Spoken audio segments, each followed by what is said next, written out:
ख़वातीन हज़रात, मेरे नज़दीक दागिस्तान की वजह शोहरत जो है वो 3 शख्सियात से है। ऑब्वियसली इमाम शामिर रहमतुल्लाह अलैह टॉप पर हैं, उसके बाद रसूल हमज़ा ज़ोफ़ हैं।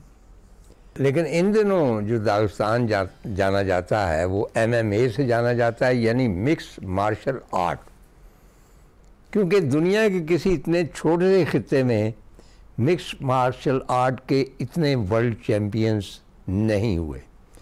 और उनमें सबसे पहला था खुबैब। आई एम श्योर कि आप उसके नाम से वाकिफ़ होंगे। और खुबैब जो था, इनके वालिद जो थे ये रशियन आर्मी में थे और वहाँ इन्होंने मिक्स आर्ट की तालीम हासिल की। और याद रहे कि प्यूटन भी मिक्स मार्शल आर्ट के एक्सपर्ट है।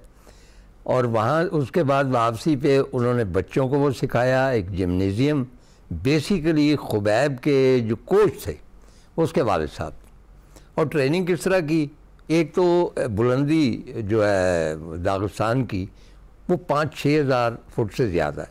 उस बुलंदी पे रहने वाले के फेफड़े कुदरती तौर पे मजबूत होते हैं, जिस तरह हमारे स्कर्दू में या आगे जाएं अशकोले वगैरह में कुदरती तौर पे उनके फेफड़े हमसे ज़्यादा मजबूत होते हैं। चुनांचे बर्फ़ में लिटा के, बर्फ़ भी बेशुमार होती थी, उसने उसको ट्रेनिंग दी। और सबसे इंटरेस्टिंग जो है एक क्लिप वो है कि खुबैब जब 7-8 साल का था तो एक रीछ, पालतू रीछ था, बंधा हुआ था, लेकिन उसके वालिद ने कहा कि तुम इसके साथ लड़ो। चुनांचे वो वीडियो मौजूद है कि वो छोटा सा खुबैब है और रीछ बहुत बड़ा है और उसके साथ वो कुश्ती कर रहा है और उसके ऊपर चढ़ जाता है एक दाव के साथ। और बाद में जब वो मशहूर हुआ तो उसमें ये भी एलिमेंट था कि खुबैब जब अपोनेंट को कह लें कि जफ़ा मारता है तो ऐसा होता है जैसे रीछ ने उसे पकड़ लिया हो। पंजाबी में भी एक मुहावरा है कि रिछ जफ़ा, यानी रीछ एक दफ़ा आपको आगोश में ले ले तो फिर मुश्किल से ही छोड़ता है। चुनांचे खुबैब की ट्रेनिंग इस तरह हुई। पहले वो रूस में लड़ता रहा और उसकी जो पहली बड़ी फ़ाइट थी अमेरिका में, उससे पेशतर 5-7 जो हरीफ थे उनको वो हरा चुका था, वो थी मैकग्रेगर के साथ। मैकग्रेगर जो था उस वक्त MMA का आलमी चैम्पियन था। अच्छा, obviously he was very fierce. वो 1-2 राउंड के बाद दूसरे को ज़ेर कर लेता। मैकग्रेगर और खुबैब का मुकाबला सिर्फ रेसलिंग का नहीं, ये था अकायद का, ये था कन्विक्शन का, ये था पर्सनैलिटीज़ का, ये था अपब्रिंगिंग का, ये था एक ऐसी सोसाइटी से आना जहाँ माँ बाप जो हैं उनकी खिदमत करना, उनका कहना बजा लाना एक फ़र्ज़ है, और जहाँ मज़हब पे इत्माद करना, एतकाद करना और अल्लाह ताला से ही सब कुछ तलब करना बुनियादी अक़ीदा है। चुनांचे मैंने वो मैकग्रेगर की फ़ाइट देखी। मैकग्रेगर ने बहुत कोशिश की, उसने दरअसल इतना ही नहीं समझा कि ये कहाँ से आ गया, पता नहीं इसका नाम अजीब सा है और अजीब से मुल्क से आया। रशिया की उनकी नेशनलिटी होती है लेकिन वो कहते यही है कि दागिस्तानी है। तो प्री फाइट जो उनके साथ बातें हुई उसमें मैकग्रेगर ने उसको बहुत बेइज्जत किया, उसके अक़ीदे का मजाक उड़ाया, उसको शराब पेश की, क्योंकि मैकग्रेगर जो है वो आयरिश था, अब है भी, कि आयरिश शराब बहुत पीती। और मुझे आज तक हैरत है कि आयरिश इतनी शराब पीने के बावजूद इतने बड़े बड़े लोग उन्होंने वहाँ कैसे पैदा कर ली।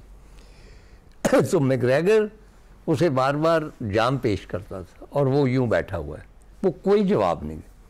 और वो कहता है अच्छा तुम्हारे मज़हब में ये है, तुम्हारे मज़हब में तो औरतें दिखाई, मतलब ऑल द टाइम वो खुबैब को कर रहा था डिग्रेड।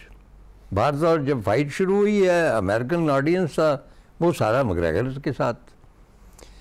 उसके बाद आप देख लीजिए कि मैकग्रेगर के साथ खुबैब ने क्या किया। वो कोने में पड़ा हुआ है, हाँफ रहा है और उसने रिक्वेस्ट की कि फ़ाइट रोक दे, और खून है उसके चेहरे पे और वो उठ नहीं सकता। और खुबैब ने ये फ़ाइट जीत के ऊपर इशारा किया कि ये अल्लाह ताला की तरफ से, और नारा भी लगाया। ये था आगाज़ खुबैब की शोहरत का, इंटरनेशनल शोहरत। उसके बाद खुबैब ने मुतअद्दिद और भी फ़ाइट्स की, टोटल 30 फाइट्स उसने की, उनमें से एक में भी वो नहीं आ रहा। He is the only undefeated MMA champion in the world. बात यहाँ तक ख़त्म नहीं होती। बात यह है कि इनके आगे रिश्तेदार और कज़न, जिनमें अज़मत भी थे, इस्लाम भी थे, एक दो और नाम है, उनको भी ट्रेन किया और उन्होंने भी वो चैम्पियनशिप हासिल की। बल्कि एक अमेरिकन फ़ाइटर का ये कहना था MMA का, कहने लगा भाई ये जब कॉन्ट्रैक्ट साइन करना है ना तो ये देख लो कि तुम्हारा अपोनेंट कहीं दागिस्तान से तो नहीं आया। यानी इतनी दहशत थी इनकी। आज जाहिर है कि भाई, लेकिन एक और की बड़ाई जो है खुबैब की, बाद में वो उसी मैग्रेगर को उसने इनवाइट किया दागिस्तान और उसकी एक VIP की तरह उसको ट्रीटमेंट दी।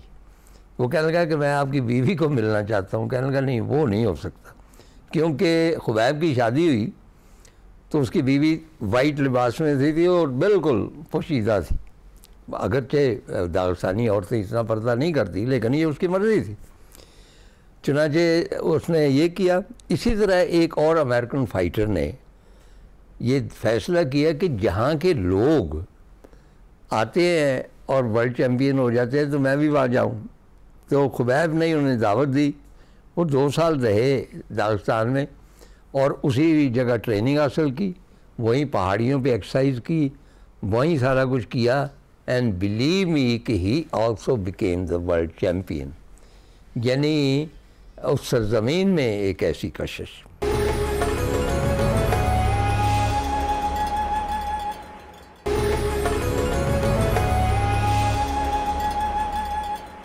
खुबैब की पॉपुलैरिटी का ये हाल था कि वो जहाँ भी जाता था, मतलब टोक्यो गया, इतना हजूम उसको मिलने आया।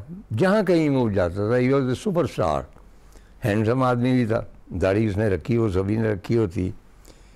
तो मुझे याद है कि एक अमेरिकन बूढ़ी खातून, ऑलमोस्ट 80 ईयर्स ओल्ड, जिस होटल में ठहरा हुआ था, वहाँ बाहर कड़ी धूप में खड़ी हुई है और उसने एक बोर्ड लिया हुआ, उसके ऊपर लिखा हुआ है कि मैं खुबैब से मिलना चाहती। अब खुबैब के जो थे साथी या उसके गार्ड, उन्होंने कहा बीबी वो नहीं मिल सकते। उन्होंने कहा जी मैं यहाँ बैठी हूँ चाहे मर जाऊँ। चुनांचे खुबैब आए और उसके साथ उन्होंने तस्वीरें उतरवाईं। खुबैब रिटायर किस तरह हुए?